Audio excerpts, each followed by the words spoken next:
Hey fam jam, welcome to my kitchen. I'm going to show you guys how to make some really good grilled fish. If you like fish, this is a recipe for you. I've already cleaned my fish and now I'm going to get ready to make the marinade. For the marinade, I need 1 full onion chopped up. I need some lemon juice, as many drops as you feel necessary. 1 teaspoon thyme, 1 teaspoon chili powder, 1 tablespoon of ground ginger, 1 teaspoon black pepper, 1 tablespoon paprika, 1 tablespoon garlic, and half a tablespoon of Dijon mustard. They started talking again, babe. Nice daddy, babe. Yeah. They're talking about us again. Yo. Why don't you just tell them what it's like, babe? Go ahead, babe. Spit your game.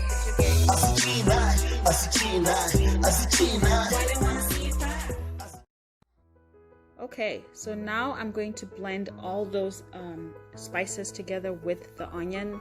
I've just put it in my blender and I'm just going to scoop all the spices plus half a cup of cooking oil so that the fish is nice and moist.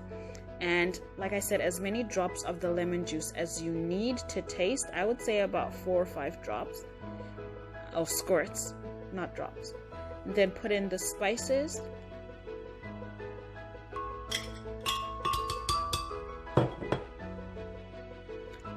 And then I'm gonna add some salt to taste. I would say you're trying not to put more than a tablespoon of salt.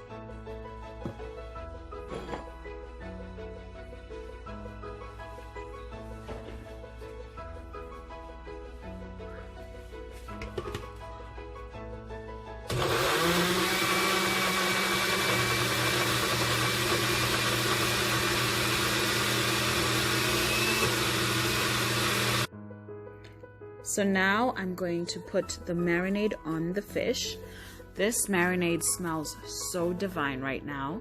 You're gonna pour as much as you want onto your fish, making sure that you rub it into all the crevices and all the slits that you would have cut so that the marinade gets right into the flesh of the skin.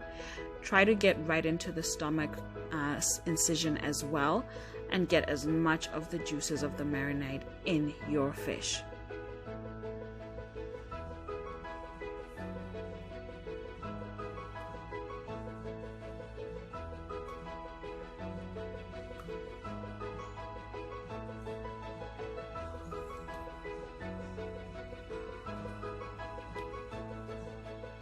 Now I have my fish in a casserole dish, just because I'm going to put it in the fridge so it can actually sit in its sauce for about 2 hours. I have some leftover sauce as well that I'm going to use for like the gravy to eat with the fish.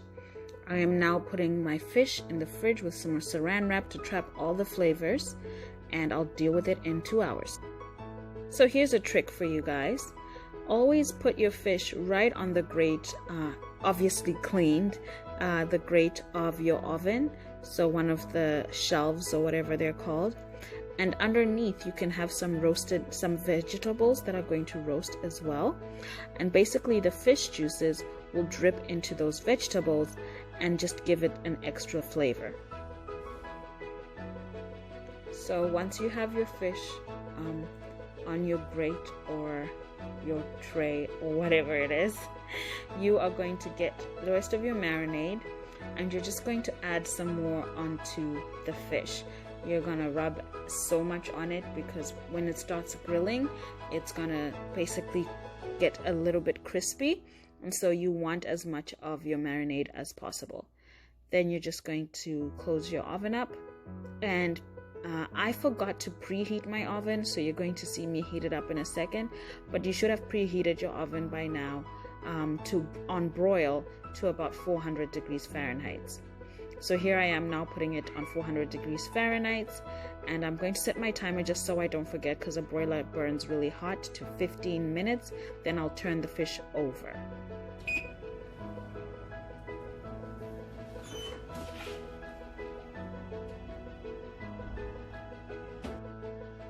As my fish cooks during these 15 minutes, I am now going to make my sauce or my gravy for my rice, because we're having fish with rice.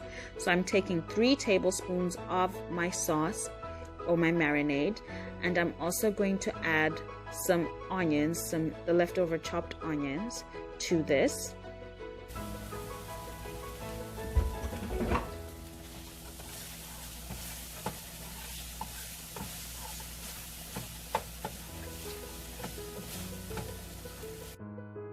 Once it looks like your sauce is getting caramelized, I did not add any oil, by the way, because there's already oil in my marinade. So once it looks like it's starting to get caramelized, you're going to add about half a can of tomatoes. I have 2 cans in this little container, that's why I'm watching how much I pour, but about half a can of tomato.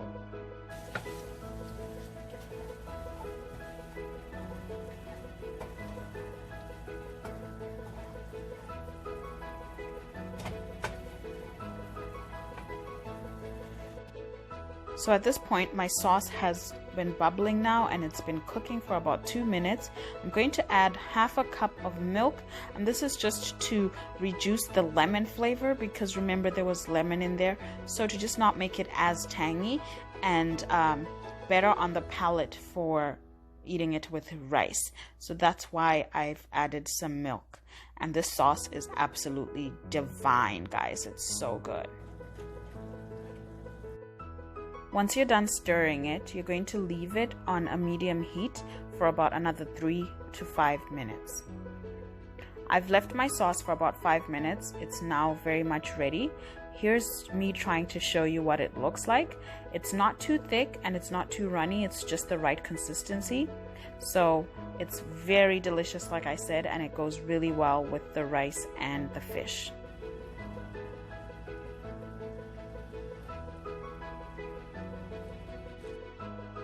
Look how delicious and beautiful the sauce looks, ladies and gentlemen. I've been leaving it to simmer for about 5 minutes now, and it's ready to be turned off. Now it's time to flip my fish over. It's cooked on one side, but the other side is not cooked because remember it is on broil. So I need to flip my fish over, and fish can be very difficult to manipulate when it's starting to cook. It can fall apart. So be very delicate and take your time trying to flip it over, especially because it is on a grate or a grill or whatever this thing is. So I'm trying very gently to flip it over. You can see it was about to fall apart. I have much better luck on my second fish. I got a hold of him a lot better. And then now I'm going to add my marinade again to the other half of the fish and leave it to broil again for another 15 minutes. Shout out to my West African friends who showed me how to make this marinade. The only thing that's missing from my marinade are some really hot peppers because I don't like it to be too spicy. However, shout out to them for this bomb marinade. Once I'm done marinating it, I am going to put my fish back in the oven for another 15 minutes and then it will be all done. Okay, fam jam, here is the final product. That's what the fish looks like. You can see the fish is nice and moist. It's not dry at all. I have my rice and the fish sauce on top, and then the vegetables that I grilled in the oven that also have a little bit of the flavoring from the fish. If you enjoyed my recipe, please make sure to comment below. Otherwise, take care and God bless.